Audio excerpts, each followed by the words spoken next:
Hello dear friends, Kuwait देश ने जो पोर्टल लॉन्च किया है उस पोर्टल के जरिए से 4 तरह के वीजा आप अप्लाई कर सकते हो। लेकिन आज हम बात करेंगे डिटेल में टूरिस्ट विजिट वीजे के बारे में। क्या इसमें कितने दिन तक आप ठहर सकते हो और क्या क्या डॉक्यूमेंट्स रिक्वायर्ड होंगे और कैसे अप्लाई करेंगे, इसका लिंक आपको कैसे मिलेगा, तो ये सब चीज़ों की हम डिटेल इसी वीडियो में समझेंगे। तो सबसे पहले हम बात कर लेते तो टूरिस्ट विजिट वीजा के बारे में हम डिटेल में समझने जा रहे हैं। तो इसके लिए इंडिविजुअल सिस्टम है, यानी कोई भी अप्लाई कर सकता है इसको, ठीक है।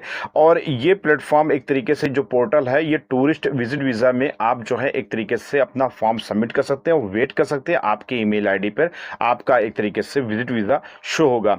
चलिए हम जान लेते हैं कि इसमें ड्यूरेशन ऑफ स्टे यानी कि अप टू 3 मंथ्स यानी कि 3 महीने आप जो है टूरिस्ट विजिट वीजा के जरिए से एक टूरिज्म के तौर पर आप जो है 3 महीने तक जो है आप कुवैत देश में रह सकते हैं। लेकिन ये रहने की डेट जो है आपके वीजा इशू होने की डेट से नहीं है, ना कि आपको यहां से पहुंचने की डेट से है। जब आप कुवैत में एंट्री करोगी तो यानी कि पासपोर्ट पर आपके एंट्री की मोहर लगेगी, उसी टाइम उसी तारीख से आप 3 महीने के लिए एलिजिबल हो जाओगे एक तरीके से कुवैत देश में रहने के लिए।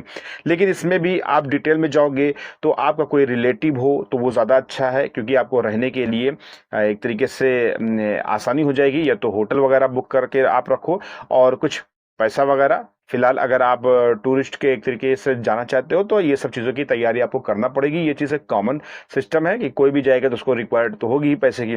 इसके अलावा आप जब कुवैत एयरपोर्ट पर जाओगे तो बहुत से लोग इंडियन करेंसी लिए रहते हैं, तो इंडियन करेंसी अलमुजानी वगैरह का वहाँ एक्सचेंज ऑफिस होता है एक तरीके का, बकाला दुकान टाइप की होती है। तो वहां पर जाकर के आप अपने मनी को एक्सचेंज भी करा सकते हो, या आप इंडिया में रहते हुए भी वहां की करेंसी आप एक्सचेंज करा के जाओगे तो ज्यादा बेहतर होगा। क्योंकि जब आप वहां पे उतरोगे एयरपोर्ट के बाहर जाओगे तो आपको क्या लगेगा, आपका 5 दिनार, 10 दिनार, 7 दिनार, 6 दिनार, 2 दिनार कोई भी टैक्सी वाला लेता है, या आपका नूस रूबा लेता है, कोई बस वाला लेता है। बस से भी आप सफर कर सकते हो, वहां पर भी बस भी अवेलेबल रहती है।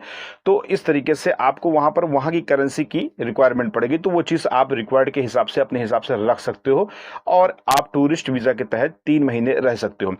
अब चलिए मेन इंपॉर्टेंट बात कर लेते हैं। बहुत से लोग सोचते हैं कि टूरिस्ट वीजा से मैं चला जाऊं और वहां पर मैं स्टे कर लूं, 3 महीने में काम ढूंढ लूं और कोई मैं काम वहां पर करने लगूं और काम करने के साथ साथ 4 पैसा मैं अर्न कर पाऊं। तो ऐसी सिचुएशंस में जो लोग टूरिस्ट वीजा के हिसाब से जाते हैं और 3 महीना सोचते हैं कि हम 3 महीना ही काम कर ले, तो भाई आप चुप्पे चोरी तो कुछ भी कर सकते हो। लेकिन कभी भी पकड़े गए, जिससे मान लीजिए सपोज दैट आपका कोई रिलेटिव है, आपको किसी काम में लगा देता है और वहां पर आप कोई काम करने लगते हो, तो ऐसे सिचुएशंस में आप पकड़े जाते हो तो वहां पर भाई जुर्माना भी लगेगा और आपका वीजा टूरिस्ट निकलेगा और आप वर्क करते हुए पकड़े जाओगे, तो ये आपके लिए सही नहीं होगा। आप जो है टूरिस्ट वीजे के हिसाब से गए तो घूमिए, टहलिए, एक दूसरे से मिलिए, इधर उधर जाइए, वो चीज ठीक है। वर्क करते हुए नहीं मिलना चाहिए। इसके अलावा बहुत से लोग ये भी सोचते हैं कि 3 महीना मेरा क्रॉस हो जाएगा और मैं यहीं पे रुक जाऊं, छुप जाऊं या निकलूं ना, कोई ऐसा काम पकड़ लूं चुप्पे चुप्पे पैसा भेजकर। तो ऐसा पॉसिबल हो सकता है, लेकिन फिर भी आप पकड़े जाओगे तो दिक्कत हो सकती है और पर डे आपने जितना भी डिले किया है उस हिसाब से आपको मुखालफा यानी कि पेनल्टी, जुर्माना देना पड़ सकता है।